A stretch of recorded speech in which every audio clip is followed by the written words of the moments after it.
And when we take the stance, our feet should be apart about the shoulder width. This is a good width to have balance and still have control of movement. Other thing that we need to notice is the direction our feet are pointing towards. And it's really important that the sector that our feet are forming keeps our opponent inside. We'll talk about more about this later. Also about the weight of our body, it should be more or less on the balls of the feet. We are not standing on our toes, but we should not have any weight on our heels. This is not a good situation for point of movement, point of reaction, and being explosive fast. Now here, most of my weight is on the ball of feet, even though my heel is touching lightly on the ground. That is okay. And if I start moving, my heel goes up, but still the weight stays on the balls of the feet. Okay, good. And about the knees, we don't want to bend down, we don't want to squat, and we don't want to be with the straight legs. So basically we'll have a relaxed angle in our knees that is quite straight. And there can be a small movement when we are moving up and down within our stance. This gives us more support, also allows us flexibility. Okay, now let's get more to specifics about the position of our feet in Muay Thai stance. You see that my front foot is more or less pointing forward.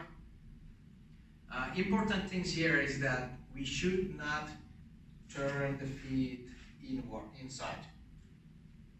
Now I'm starting, if my opponent is on that direction, I'm starting to actually turn my back towards the opponent.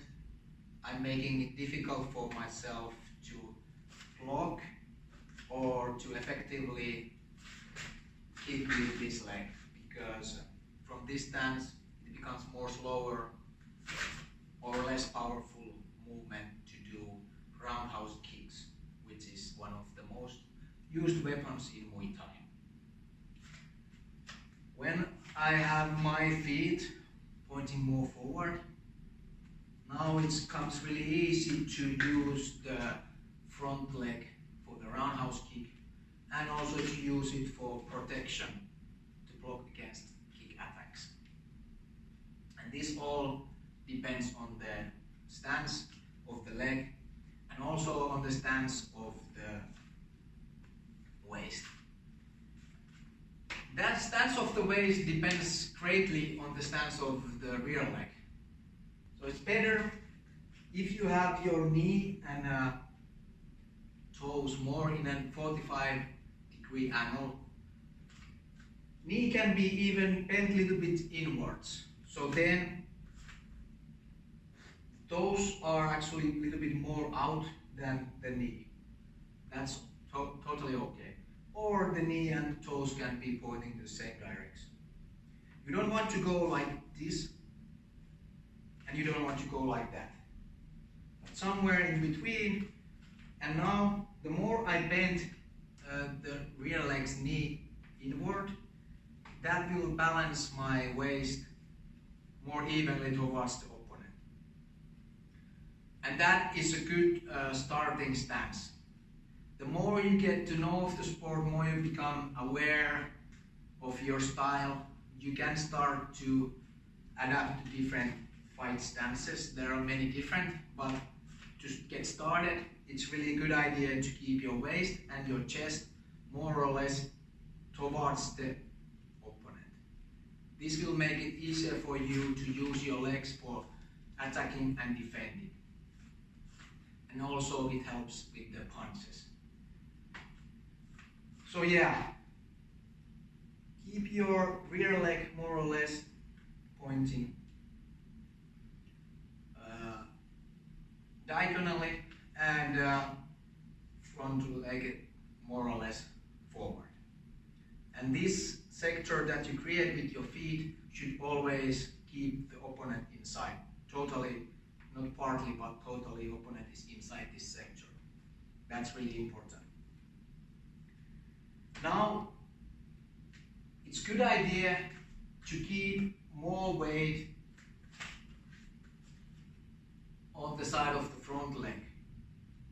Still, this leg has some supporting role, but I don't keep my body weight there. And now, this makes it possible for me to relax my rear leg.